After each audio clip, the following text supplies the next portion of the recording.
রেজবির কোথায়? বাপ দাদা 14 গোষ্ঠী আজান দিয়েছি মসজিদের দরজায়, রেজবির কোথায়? আজকে আমরা যা রেজবির কোথায়? হ্যাঁ, আমরা কি আলে বললাম, মানুষে কইব সি সি সি তোরা কি বলছিলে, রেজবির কোথায় বুঝি আই আজানটা বাইরে আনছো। আমারে সবসময় খালি গুতায় যে হেনই যাই, আজ 37 বছরের ভিতরে খালি গুতা খাই। কি গুতা? রেজবি। রেজবি আমলের ওয়াজ করে না, খালি ইমানের ওয়াজ করে। নামাজ রোজা লাগতো না, রেজবির ওয়াজে গেলে নামাজ রোজা লাগতো না।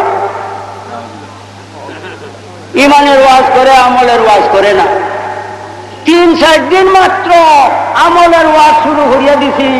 আলেম সাবরা লম্বা ভাঙ্গাবির ভিতরে শতাবধি মূর্তি বড় যখন তুলাতে দেখাইছি, এখন ব্যক্তিগত মূর্তি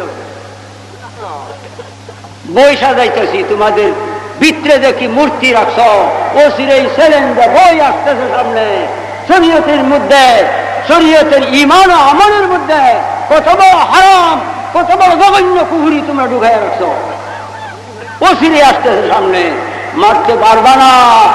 আল্লাহ মৃত্যু না দিবে, দুনিয়ায় চেষ্টা করিয়া মারতে পারবে না। আল্লাহ যেদিন আজরাইল পাঠাইব, সারা দুনিয়ায় চেষ্টা করিয়া 1 ঘন্টার জন্য রাখতে পারবে না।